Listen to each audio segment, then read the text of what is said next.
What's up, guys? Welcome back to our VA Niche, the best of 2022 series. I'm so glad to have you guys here today. But if I'm being honest, I am more glad to be spending the next little bit of time with my dear friend, Abbi Perets. Abbi and I go way back. We actually met before I launched the Free Mama, and of course, right here on Free Mama TV. And I just adore this human. I've personally worked with her. I've watched so many Free Mamas learn from her and really catapult to success in the copywriting niche, which is what we're talking about today. So this video we called Land Copywriting Jobs with No Experience. That's what we're going to dive into from someone who quite literally started her copywriting experience a few decades ago with absolutely no experience. So she knows what she's talking about, and now she does have experience.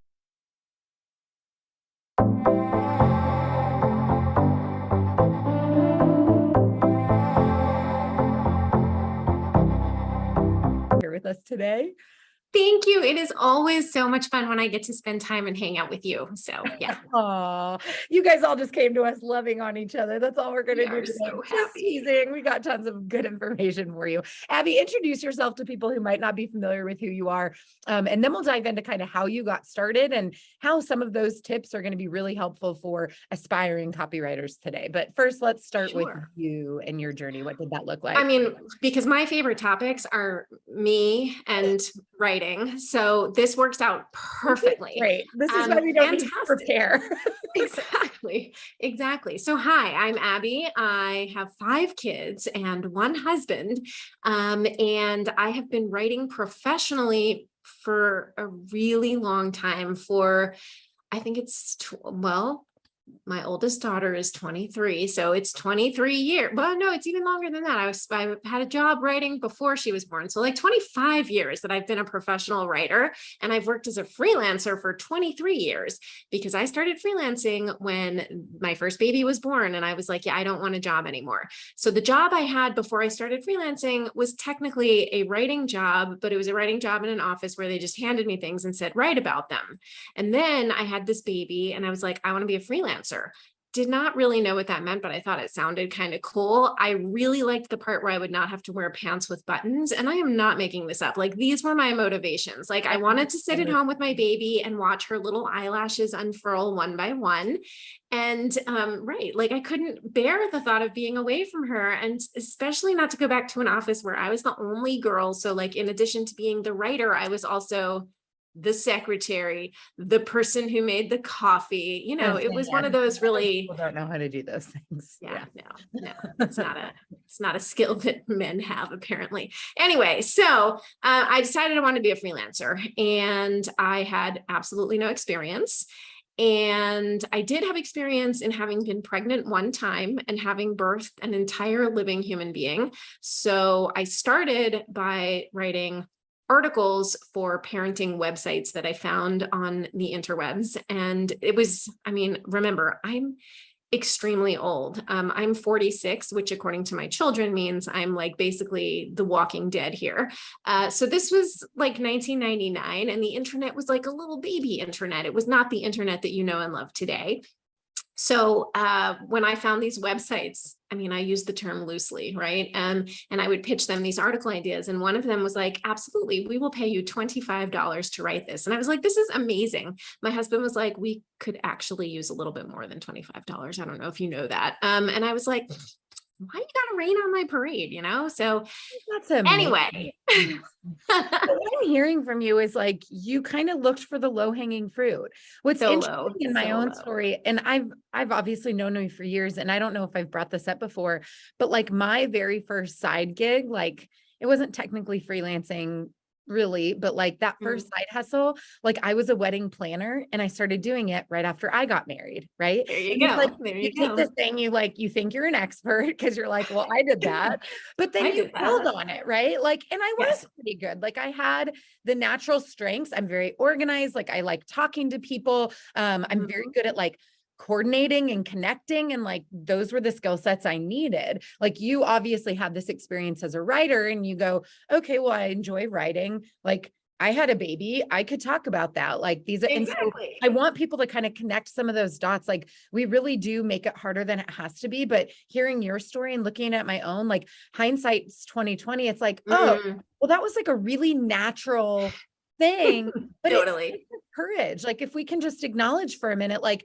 a lot of people have the idea, but they don't take that first step. So look for Definitely. that low-hanging fruit. I know you have so much more to share, but I've already written down like 3 questions. So I'm going to cut you off and then Go we'll for keep it. going. So you've had this 25-year career as a writer. I want to know like what's changed and what's the same? Like, and think about like, could be niches, could be styles, could be what's effective. Like how much has changed over, yes, the internet, of course, opportunity Yeah. maybe, but what's changed and what's the same over the last 25 years? Gosh. So what's changed is when I wanted information about like, what is freelance writing and what can I do for clients? That meant going to the physical library and walking in the door and talking to the reference librarian and getting her to like order me books from other public libraries across the country and get them brought to my local library so that I could take them home and read them. And now when I want information, it literally is at my fingertips. Like I can find it whenever I want it. Somebody used a term the other day. Somebody said to me, do you know what an executive podcast summary is? And I was like, I've literally never heard of such a thing. So I Googled it on the spot. Google was no help. And that's when I said to her, this is a case where you need to literally go back to the person who wants you to write this and ask them, what are they talking about? Because they may just be using a term that they made up. Yeah. Right. Like, and 25 years ago, I wouldn't have known that. I wouldn't have, I mean, let's ignore the fact that we didn't have podcasts, right? But like, doing that research, I could have just felt like an idiot. But in this case, I didn't have to because Google was like, no, that's not a thing. Like they made it up. From the standpoint of like time and energy and accessibility. Yeah, so much easier. Have light years. Yeah, it's so much easier now. Much easier. What's harder now though? I think it is a little bit harder to, I don't want to say to get started. I think that we, like you said, we make it harder than it has to be because we think we need all of this stuff now. I launched a freelance writing business with obviously like no website, no social media, no whatever, because like, I mean, yes, websites existed, but I wasn't smart enough to put one together and social media wasn't a thing. And we think that we need those things to start a business today. And we really, really don't. Like when you're looking to build a business and you need you need like 4 or 5 clients. That's all you need. You don't need an audience on Instagram. You don't need a website. We think we do. So we make it a little bit harder in that sense. I do think that setting yourself apart, more establishing. I summarize that as like, yes, there's more distractions. So it's easier to get information, but in that same vein, there's more distractions that might prevent you from doing what you need to do. That's exactly. So yeah, exactly. We can fall into very dangerous forms of procrastination that feel very, very good. Like, oh, I'm working on my business because I'm building a website. I'm working on my business because I'm posting on Instagram. You are not working on your business. It feels like you are, and you are not doing anything that's going to get you clients who will pay you. So going back to your story, but also taking what you teach your students today, 25 years later, what are some of those smart first steps for getting started without having any experience? What is working on your business as a copywriter?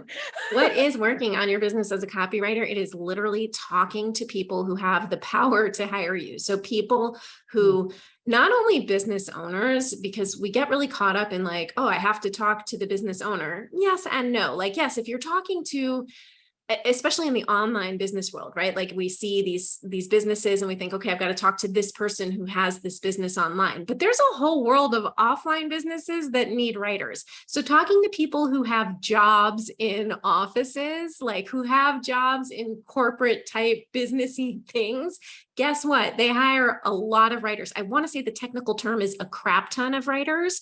So yeah, that's an industry buzzword that we use. Any particular industries people can start to like network with? Like literally anything. I think an easy way in is often if you can connect with a marketing agency or a graphic design agency. These are people who are consistently putting out materials for businesses, and they are almost they are almost always looking to outsource writing to freelancers. And when they find reliable freelancers who, do little tiny things like meet deadlines and show up to meetings when they say they will and deliver what they said they were gonna, they will love you forever and they will use you again and again and again. And working too with a marketing agency or an advertising agency, a design firm is a great way to get exposure to like things that you didn't know existed, right? Because they've got the clients and they've done the hard work of going out and getting the clients, and then they kind of give you the work. So you might be making a little bit less money doing the work for them because there's a middleman, right? But you might then wind up writing about, I don't know, I'm going to make things up, toilet paper manufacturers. And you might actually be like fascinated by the supply chain stuff that you're learning about. I had a client once doing some amazingly cool stuff in the field of brain science. It was not something that I would have ever gone out and like, oh, I'm pitching clients who are into the intersection of brain science and computing and how that helps children with autism. It would never have occurred to me that that was a thing to go pitch. But when this client, came to me and gave me this work, it was fascinating. And I got to dig in on it. And so having it's like saying, I want to go buy something. I want to go to a store when you're standing in the middle of the mall. There are stores everywhere.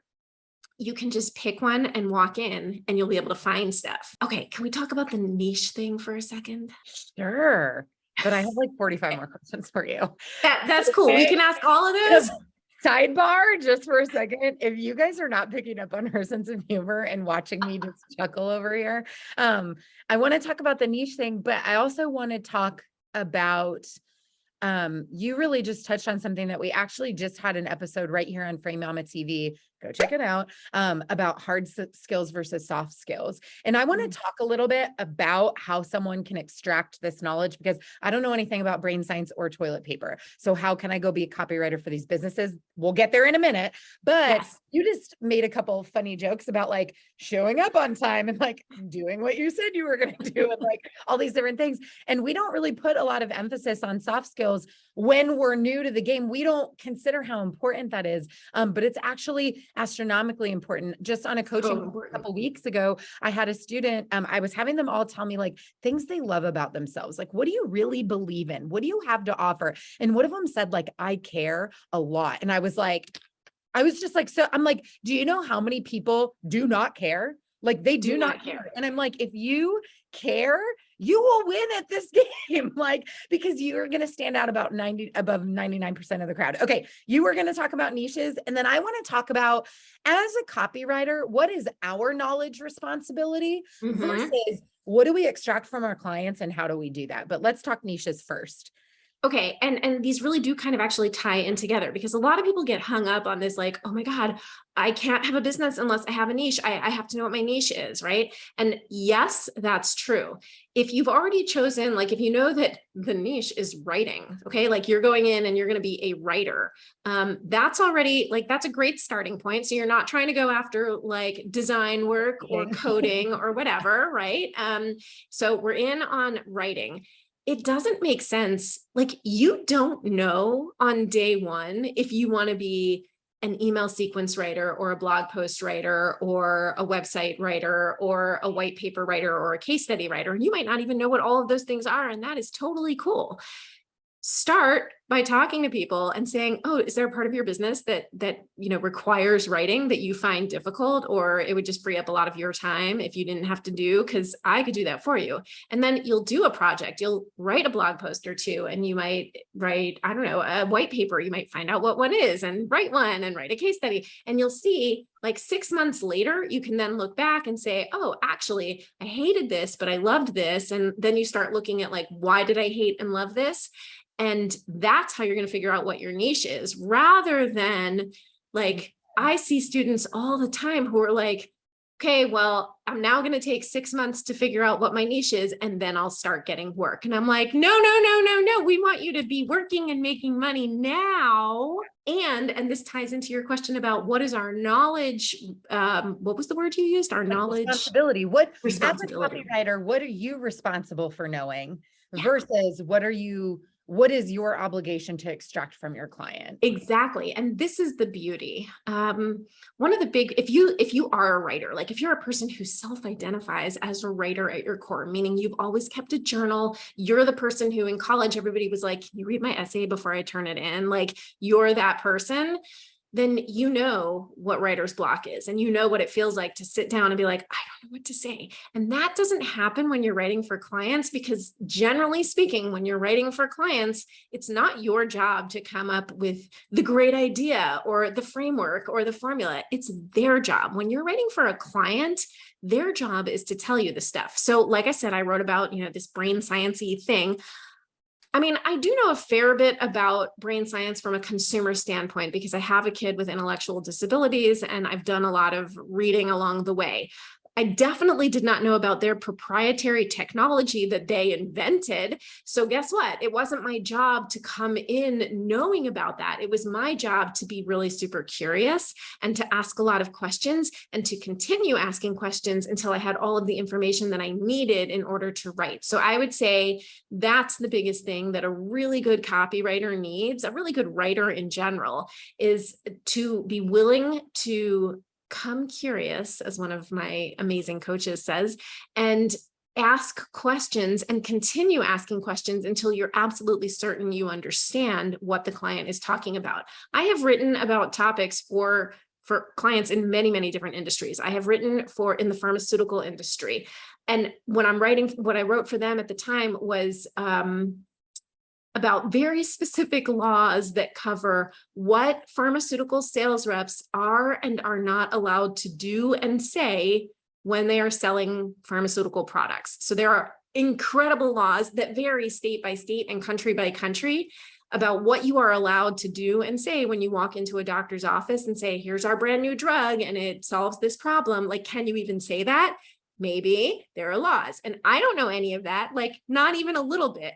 And so they gave me what they call subject matter experts. They gave me access to people who knew the answers to those questions.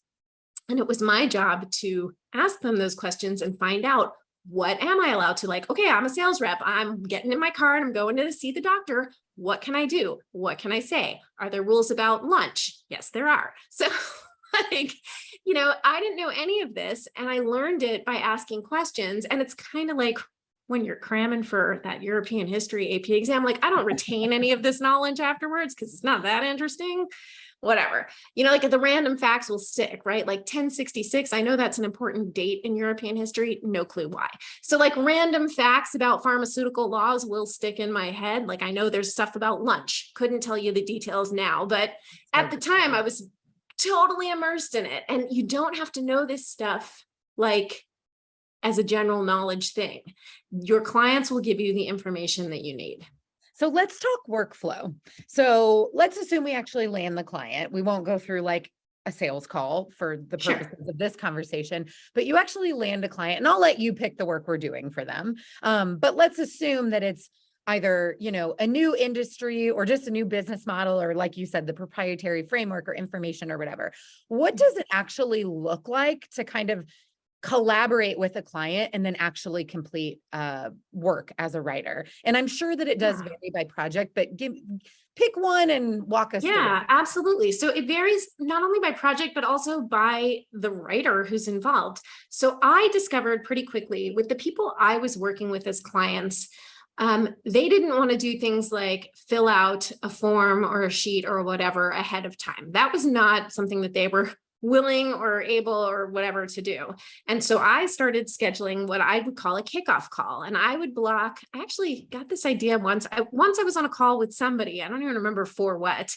And she said, I've booked this. She said, I booked it as an untimed call because I don't want us to feel the pressure that we have to finish in 60 minutes. And I liked part of that, but I was like, I definitely want an end time. So I started booking 2-hour kickoff calls, and I would tell my clients up front, because 60 minutes often did feel very, very rushed for me when I was trying to get information for a project. You gotta have the like banter and build the exactly, rapport, and then all of a sudden it's like 45 minutes. Yeah. Right. And so 2 hours felt like incredibly expansive. And I would tell them up front, we don't always need all the time, but this way we have it on our calendars in case we do need it. So some calls would really go the full 2 hours, and some we'd finish in an hour and a half, and we'd each get a half an hour like extra in our day, and everybody was happy, right? I've never had anybody be unhappy that a call didn't last the full 2 hours, but having that time on the calendar saved me many, many times. At any rate, my process is this kickoff call It takes 2 hours. So I have a really, specific list of questions that I go through, because I know that at the end of asking those questions and getting those answers, I will have everything that I need to then sit down and write. Now, it's not a tragedy. It's not a terrible thing if the first few times you do this, you miss a question or two. That's almost definitely going to happen. And you'll just let the client know at the end of your call, okay, so if there's anything that I run into that I need along the way, I'll email you, I'll dox you, whatever you've kind of set up as your communication with the client, you'll want to let them know that that might be happening. This is also like, especially in your first projects, you do not want to be leaving things till the last minute. You want to make sure that you get started right away so that you can identify, oh yeah, major gap here. I'm going to need some more information for that. But for me, that's that process, is going through that kickoff call. I record them. Zoom is such an amazing information. That's something that's changed, because I used to do these calls on a phone, which used to look like this, by the way. It wasn't like this. And I'd be like the rotary dial. Yes. I'd be like this, holding the phone like this and writing, and sometimes typing, but like just trying to get all that information. So now the call is recorded. I do still take notes because I don't 100% trust technology anytime. But then I send that call directly to, I use otter.ai for transcribing things. It's machine transcription, so it's not perfect, but it's good enough that I get a really clear, like I can quickly scan through and see, oh, they said this was I can find the part of the recording that I want to listen to again or whatever. And then I take all of that information, and I am an inherently lazy person. I do not like to work hard. So I like to. We have this in common. We work smarter, not harder. We still work. Let's be extreme. We work. We work. We're going to look for the smart path. Yep. Indeed, always. And so I don't like to start with a blank page. I find it highly intimidating. So I've created over the years templates and frameworks for myself in my business. So I take the information that I've gotten from the client and I just dump it into the framework that I have. And then I start, the writing. So I've got their answers to the questions. So I've got the information that I need, and then I can fill in the things that I need to in the deliverable, the fancy tech word for what we're giving them at the end of the project, right? So I'm also very clear with my clients on that kickoff call. I tell them, you will be getting the finished product from me on this date. And I usually give a time too. I'm like, usually, by Thursday, the 14th by 2 p.m. And as I'm saying that to them, I'm putting it on my own calendar so that I know. And I tell them what communications they can expect to have from me along the way. So usually I'll tell clients something like, you're probably not going to hear from me too much because I'll be working on this over the next 2 weeks, but I will give you an update at the end of the week just to let you know, where we are and if there's anything outstanding, Often there's information that they're supposed to get me and they need a reminder or two to make that happen. So I kind of build that in. I tend to write in bursts. So I'll clear a morning so that I have some time to really dig in, sit down, do the writing. And then I like to set it aside so that I can come back to it fresh, because you're always going to have typos and things that you missed and just like words that you forgot to put in because your brain was going faster than your hands kind of thing. And you're not going to catch them immediately. I like to give things at least 24 hours to marinate. If I can give it longer, I do. And then I come back to it, do my editing and send it off to the client. Now everybody's writing process is going to look a little bit different, but having frameworks and systems to follow, I find to be exceptionally helpful. Like if somebody ever shows me a way that they do something and I'm like, oh, that's really smart. Like little tiny things. Like I have one of the women I work with, she'll take the transcript of the recording and like copy pieces of that into documents because she wants to get the client's wording exactly. And then she might, clean up spelling errors or like egregious grammar errors, right? But for the most part, she's really keeping the client's words there. Whereas I used to have a different system where I'd take it from my notes rather than the transcript. And I was like, yeah, why am I making this extra step? Because then I'm just taking my notes, where I like automatically translated to Abby speak in my brain. And then I'm listening again to the transcript and like retyping, like it just saved a step, and it just wasn't something that occurred to me. And then as soon as I saw somebody else do it, I was like, that's very smart. So I think one, that shows us that we can always be learning. You'll always be learning, still taking new tips. Yes. Talk to me. So you mentioned the word, you come back and edit. What does the editing process look like with your clients? How do you keep boundaries around that? Because I know for any creatives, whether it's designers, writers, whatever, that can be a boundary that if you don't know how to hold it, it can really kind of run wild. So what does that process look like with your clients, and how do you communicate that up front? Right. So it's important to have a clear understanding of who you're working with. Number one, I find that the clients who are the lowest paying clients are typically the most demanding. So if you are working with Joe, who has a business that he started like 2 weeks ago, and he's hired you for $50 to write his website copy, Joe is going to want, he doesn't know what he wants.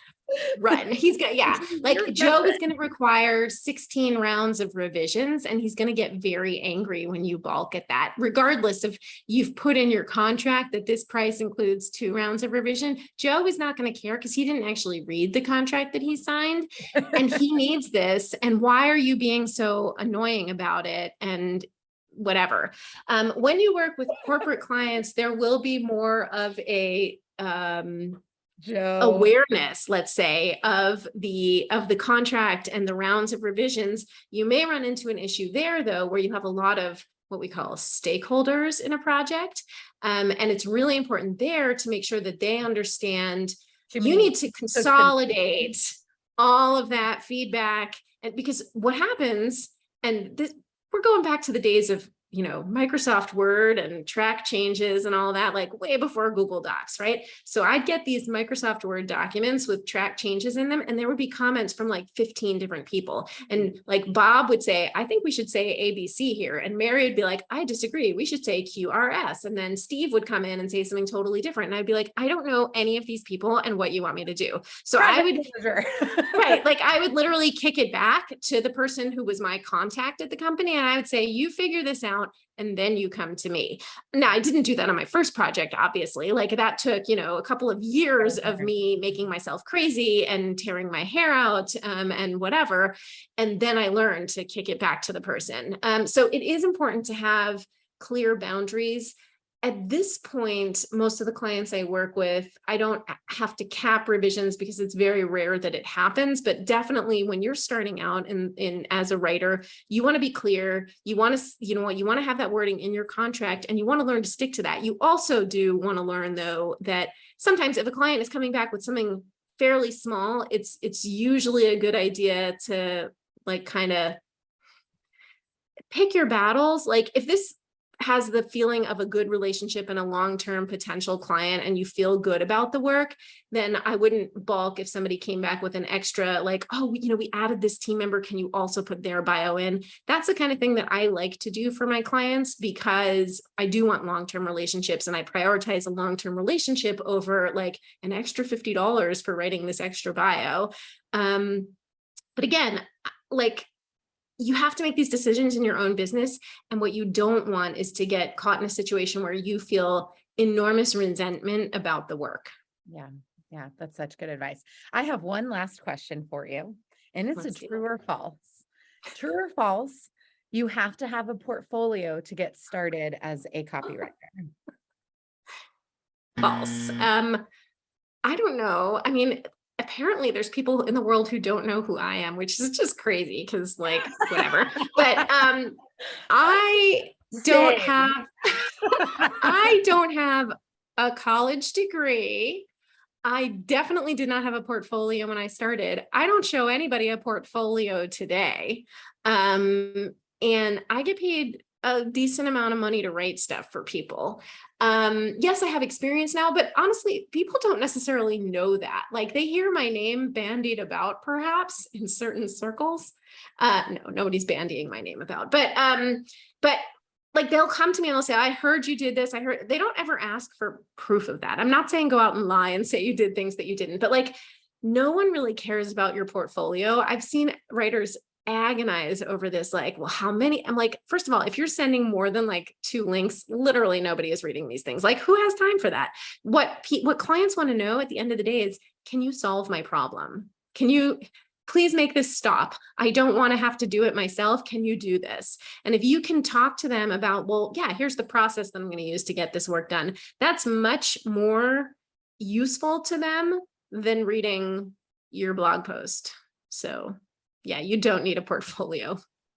I love that so much. Okay. So if someone wants to learn from the world-renowned Abbi Perets about how to be a freelance writer, what is their next step? What is your wonderful free gift that you have for them that you can help them learn a little bit more? Amazing free gift. I actually have a free email course. It is called, because I hate titling things, it is called How to Be a Freelance Writer. I am a big fan of, people think that copywriting is about being clever and catchy. It is not. It is about being clear. So I name things very clearly. How to Be a Freelance Writer. It is my free email course, and you can come there, go through that. And that will really give you a sense of, do I even want to do this? And I'll give you a hint. If you hate writing, you do not want to do this. Oh my gosh, that's so good. You guys, we're going to drop a link to the How to Be a Freelance Writer email course. It's totally free for you to sign up. I'm sure you'll get on Abbi's email list. If you want to unsubscribe, you can, but you won't, because she's amazing and hilarious, as we've established. Abbi, thank you so much for joining us on Free Mama TV. This is absolutely amazing. And to all of my passionate writers out there, I hope you give it a go. Hopefully now you know how to land at copywriting jobs. Don't even need experience. See you next time. Bye. Abbi, thank you so much for joining us on Freelance. My awesome. Good times. Okay. There's your second blooper. Like having a niche that you Sorry, Sam. I'm sure you can figure that out. That's definitely going in the bloopers at the end. So, okay. I can't wait.